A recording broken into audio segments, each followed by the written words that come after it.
जो press conference है ये सिख प्रोग्रेसिव फ्रंट के प्लेटफॉर्म पे की जा रही है।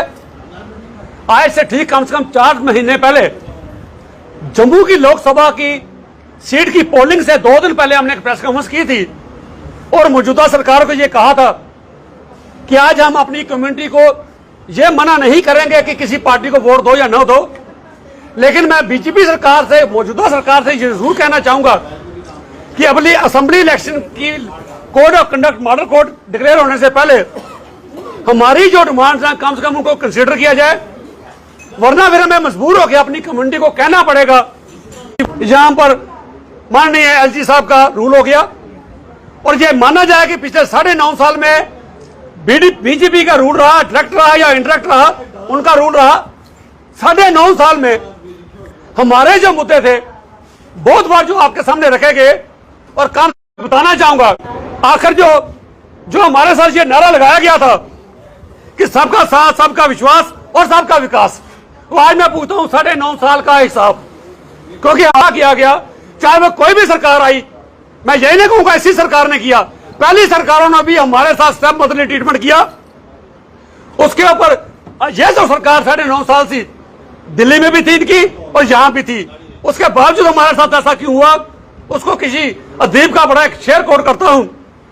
वो कहता, तुम्हारे रहते हुए लूटा था ये चमन ए भगवान, तुम्हारे रहते हुए लूटा था ये चमन ए भगवान, कैसे मानूं कि तुम्हारा इशारा ना था। तो आज जब इलेक्शन का दौर है, 5 साल के लिए सरकार बनती है, मैं अपनी कम्युनिटी के लोगों को भी कह रहा हूं 1920 दिन के लिए जो सरकार बनती है, एक दिन सिर्फ आपको ताकत मिलती है आपके वोट के जरिए, नहीं तो कभी भी किसी दिन आप किसी भी नेता को हाथ जोड़े हुए नहीं पाएंगे। लेकिन इलेक्शन पीरियड में हर नेता हाथ जोड़ के आपके घर पहुंचता है, क्यों? क्योंकि आपकी वोट में ताकत है। सो मैं अपनी कम्युनिटी के लोगों को भी कहता हूं, किसी की बातों में गुमराह ना हो। आप पिछले 9.5 साल से देख रहे हैं कि हमारे साथ क्या क्या वायदे किए गए, क्यों किया गया। आज जो पॉलिटिकल पार्टी हमारी जो इन डिमांड्स को, जो आज मैं बताने जा रहा हूं और पहले भी बहुत बताई, अगर अपने मैनिफेस्टो में डालती है, अगर ये मानती है कि सिखों के ये जेन्युइन मुद्दे हैं, सिर्फ उसी को, किसी कैंडिडेट को वोट दी जाए, वरना किसी ऐसे शख्स को वोट मत दीजिए जिसकी पार्टी को सिखों के राइट्स के बारे ही नहीं पता। पिछले बार भी जब हमने बताया, एक कैलेंडर रिलीज किया था सिख मुद्दों का, एलजी साहब को इतनी बड़ी डिमांडें पेश की गई, तो यह तो वही होता है जैसे किसी पंडित जी ने एक बार पूरी रात बच्चों को रामायण पढ़ाई, सुबह बच्चे उठ के पूछते हैं, पंडित जी सीता माता रामचंद्र जी की क्या लगती थी। मैं सारी रात हम अपनी पिछले 9 सालों से अपनी बातें बता रहे हैं, तो आज आप पूछते हो, आज बीजेपी वाले घर घर घूम के ये पूछते हैं, आप बताइए आपकी डिमांड क्या है। तो वही सिलसिला वही हो गया कि आप पूछना सीता माता रामचंद्र जी की क्या लगती थी। सर 9 साल से आपको बता रहे हैं हमारे मुद्दे क्या है, हमारी डिमांड क्या है, आपको पता नहीं चली। आज आप मैनिफेस्टो में डालने के लिए हमसे पूछते हो। हमारे मुख्य मुद्दे, पंजाबी को जम्मू के स्कूलों में, कॉलेजों में खत्म कर दिया गया।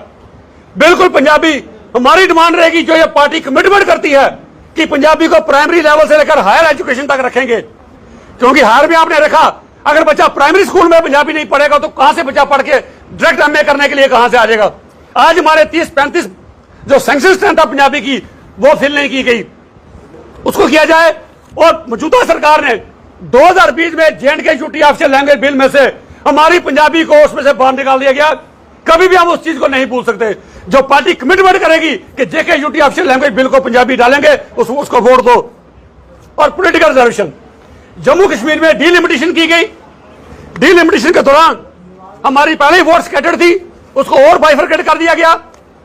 सरकार ने डीलिमिटेशन के बाद SC ST OBC पहाड़ी गुज्जर और पंडित कम्युनिटी को भी रिजर्वेशन दे दी, पंडित को माइग्रेंट कोटे में दे दी।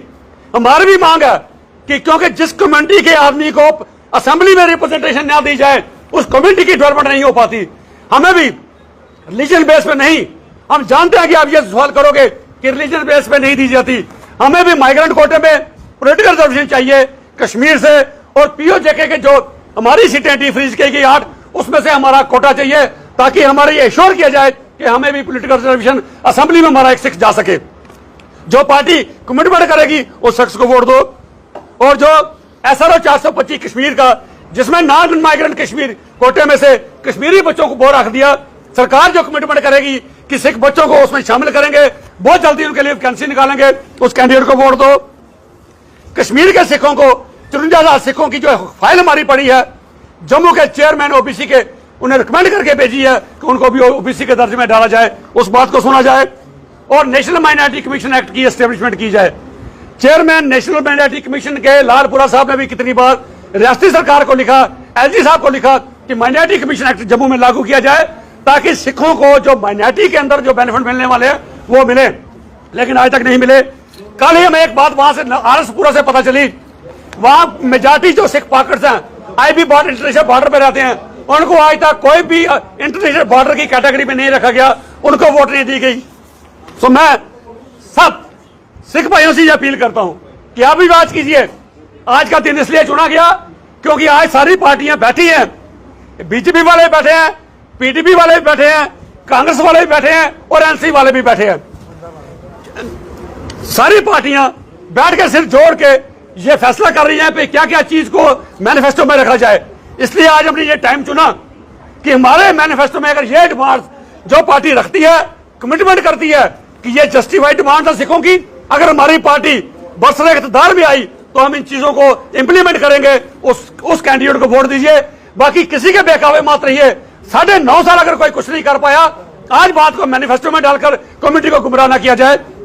और ये यही नहीं खत्म की जाएगी, 2-4-5 दिनों के बाद टाइम टू टाइम अपनी कम्युनिटी को जरूर गाइड करेंगे। जैसे जैसे डेवलपमेंट होगी, जैसे जैसे पोलिटिकल डेवलपमेंट होगी, कौन कौन खड़ा होगा, पार्टियां क्या करती हैं, क्या कमिटमेंट करती हैं, उस हिसाब से हम भी आगे स्ट्रेटजी बना के अपनी कम्युनिटी के लोगों को जरूर गाइड करेंगे भाई किसको वोट दी जाए और किसको ना दी जाए। और मैं एक अंत में यह भी कह दूं, हमारी बड़ी पुरानी डिमांड, हमारे साथ हमारे एलजी साहब ने बहुत बड़ा धोखा किया। हमारी डिमांड जो सिख कौम की डिमांड थी, कुंजवानी चौक में बाबा बंदा सिंह बहादुर का स्टैचू लगाना, हमें गुमराह करके वो फोर्थ ब्रिज पे ले गए उस स्टैचू को। हमारे वीरों ने कोशिश की, मुबारक उनको भी जिन्होंने कोशिश की, लेकिन सिख कौम को वो स्टैचू वहां पर मंजूर नहीं है। पार्टी जो कमिटमेंट करती है अगर आप पावर में आए तो आपका स्टैचू वहां पर इंस्टॉल किया जाएगा, तो उस पार्टी को वोट देंगे, बाकी किसी को नहीं।